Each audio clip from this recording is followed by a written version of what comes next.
India will continue with its neighborhood first, its look east policy, as well as policy towards Central Asia, and also the Sagar, security and growth for the region, aligning with the Indo-Pacific strategy of the United States, which was released a week ago on 1st of June. There's 13 references made in that document.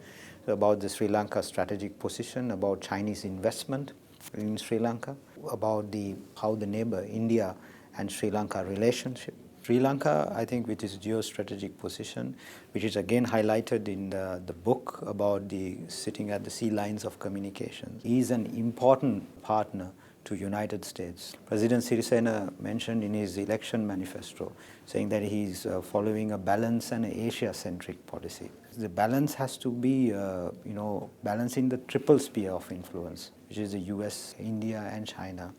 The problem is China's role is not recognized by India.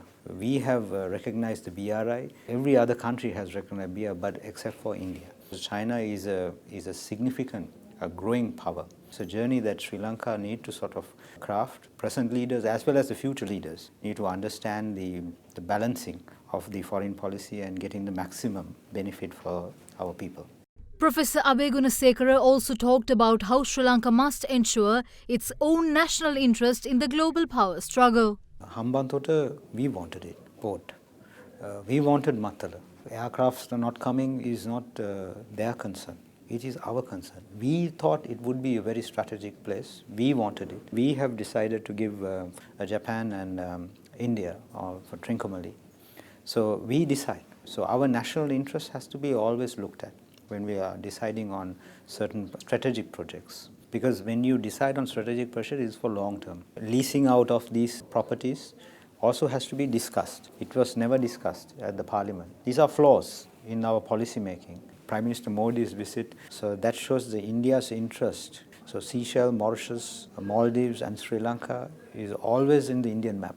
China is also a part of it and is also investing. But China does not say they are here for strategic purpose. They are only here for development work. United States come in a different direction. They come in the Indo-Pacific and also with these agreements. So Sri Lanka is facing all this. We should face it. As a nation, we cannot be taking an isolationist. We can engage very well if you have policies written. Problem of Sri Lanka is that you don't have a foreign policy written. When leaders come, we keep whatever the narrative that he brings, we take it forward.